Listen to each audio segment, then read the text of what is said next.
सदगुरुदेव भगवान की जय हो। श्री सीताराम सरकार की जय हो। विदुर नीति 8वां अध्याय। विदुर जी कहते हैं, जो सज्जन पुरुषों से आदर पाकर आसक्ति रहित हो अपनी शक्ति के अनुसार अर्थ साधन करता रहता है, उस श्रेष्ठ पुरुष को शीघ्र ही सुयश की प्राप्ति होती है, क्योंकि संत जिस पर प्रसन्न होते हैं वह सदा सुखी रहता है। जो अधर्म से उपार्जित महान धनराशि को भी उसकी ओर आकृष्ट हुए बिना ही त्याग देता है, वह जैसे सांप अपनी पुरानी केचुल को छोड़ता है, उसी प्रकार दुखों से मुक्त हो सुखपूर्वक शयन करता है। झूठ बोलकर उन्नति करना, राजा के पास तक चुगली करना, गुरु से भी मिथ्या आग्रह करना, ये 3 कार्य ब्रह्म हत्या के समान हैं। गुणों में दोष देखना एकदम मृत्यु के समान है। कठोर बोलना या निंदा करना लक्ष्मी का वध है। सुनने की इच्छा का अभाव या सेवा का अभाव, उतावलापन और आत्म प्रशंसा, ये 3 विद्या के शत्रु हैं। आलस्य, मद, मोह, चंचलता, गोष्ठी, उद्दंडता, अभिमान और लोभ, ये 7 विद्यार्थियों के लिए सदा ही दोष माने गए हैं। सुख चाहने वाले को विद्या कहाँ से मिले? विद्या चाहने वाले के लिए सुख नहीं है। सुख की चाह हो तो विद्या को छोड़ें और विद्या चाहें तो सुख का परित्याग करें। ईंधन से आग की, नदियों से समुद्र की, समस्त प्राणियों से मृत्यु की और पुरुषों से कुलटा स्त्री की कभी तृप्ति नहीं होती। आशा धैर्य को, यमराज समृद्धि को, क्रोध लक्ष्मी को, कृपणता यश को और सार संभाल का अभाव पशुओं को नष्ट कर देता है। इधर एक ही ब्राह्मण यदि क्रुद्ध हो जाए तो संपूर्ण राष्ट्र का नाश कर देता है। बकरियां, कांसे का पात्र, चांदी, मधु, अर्क खींचने का यंत्र, पक्षी, वेदवेत्ता ब्राह्मण, बूढ़ा कुटुंबी और विपत्तिग्रस्त कुलीन पुरुष, ये सब आपके घर में सदा मौजूद रहे। भारत, मनुजी ने कहा है कि देवता, ब्राह्मण तथा अतिथियों की पूजा के लिए बकरी, बेल, चंदन, वीणा, तर्पण, मधु, घी, लोहा, तांबे के बर्तन, शंख, शालग्राम और गोरोचन, ये सब वस्तुएं घर पर रखनी चाहिए। तात, अब मैं तुम्हें यह बहुत ही महत्वपूर्ण एवं सर्वोपरि पुण्यजनक बात बता रहा हूँ। कामना से, भय से, लोभ से तथा इस जीवन के लिए भी कभी धर्म का त्याग न करें। धर्म नित्य है, किंतु सुख दुख अनित्य है। जीव नित्य है, पर इसका कारण अविद्या अनित्य है। आप मंत्रियों को छोड़कर नित्य में स्थित होइए और संतोष धारण कीजिए, क्योंकि संतोष ही सबसे बड़ा लाभ है। धन धान्य आदि से परिपूर्ण पृथ्वी का शासन करके अंत में समस्त राज्य और विपुल भोगों को यहीं छोड़कर यमराज के वश में गए हुए बड़े बड़े बलवान एवं महानुभाव राजाओं की ओर दृष्टि डालिए। राजन, जिसको बड़े कष्ट से पाला पोसा था, वही पुत्र जब मर जाता है तो मनुष्य उसे उठाकर तुरंत घर से बाहर कर देते हैं।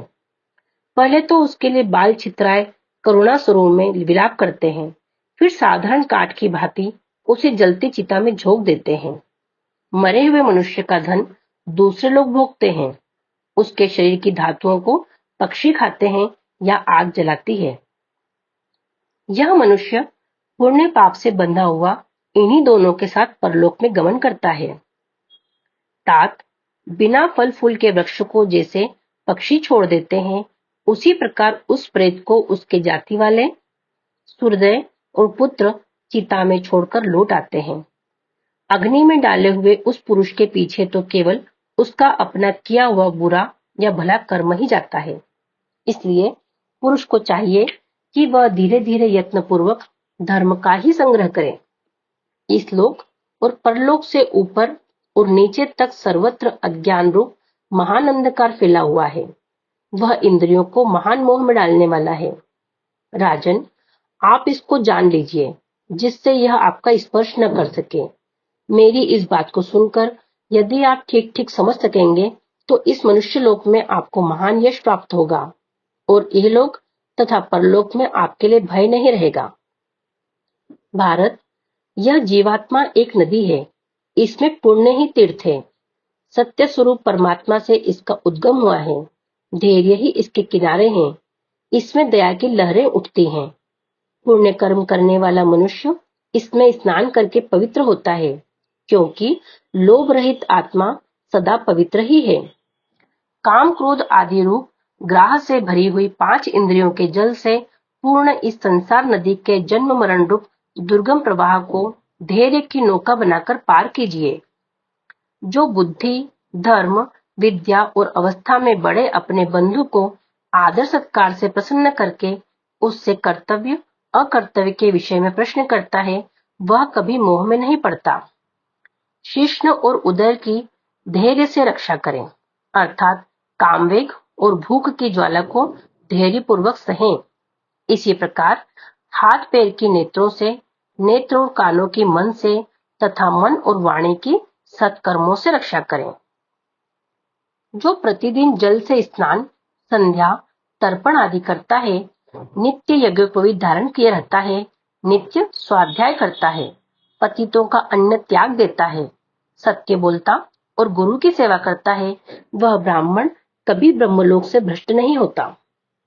वेदों को पढ़कर, अग्निहोत्र के लिए अग्नि के चारों ओर कुश बिछाकर, नाना प्रकार के यज्ञों द्वारा यजन कर और प्रजाजनों का पालन करके, गो और ब्राह्मणों के हित के लिए संग्राम में मृत्यु को प्राप्त हुआ क्षत्रिय शस्त्र से अंतःकरण पवित्र हो जाने के बाद कारण ऊर्ध्वलोक को जाता है। वैश्य यदि वेद शास्त्रों का अध्ययन करके ब्राह्मण, क्षत्रिय तथा आश्रित जनों को समय समय पर धन देकर उनकी सहायता करे और यज्ञों द्वारा तीनों अग्नियों के पवित्र धूम की सुगंध लेता रहे, तो वह मरने के पश्चात स्वर्गलोक में दिव्य सुख भोगता है। शूद्र यदि ब्राह्मण, क्षत्रिय और वैश्य की क्रम से न्यायपूर्वक सेवा करके इन्हें संतुष्ट करता है, तो वह व्यथा से रहित हो, पापों से मुक्त होकर देह त्याग के पश्चात स्वर्ग सुख का उपभोग करता है। महाराज, आपसे यह मैंने चारों वर्णों का धर्म बताया है। इसे बताने का कारण भी सुनिए। आपके कारण पांडुनंदन युधिष्ठिर क्षत्रिय धर्म से च्युत हो रहे हैं, अतः आप उन्हें पुनः राजधर्म से नियुक्त कर दीजिए। धृतराष्ट्र ने कहा, विदुर, तुम प्रतिदिन मुझे जिस प्रकार उपदेश दिया करते हो वह बहुत ठीक है। सौम्य, तुम मुझसे जो कुछ भी कहते हो ऐसा ही मेरा भी विचार है।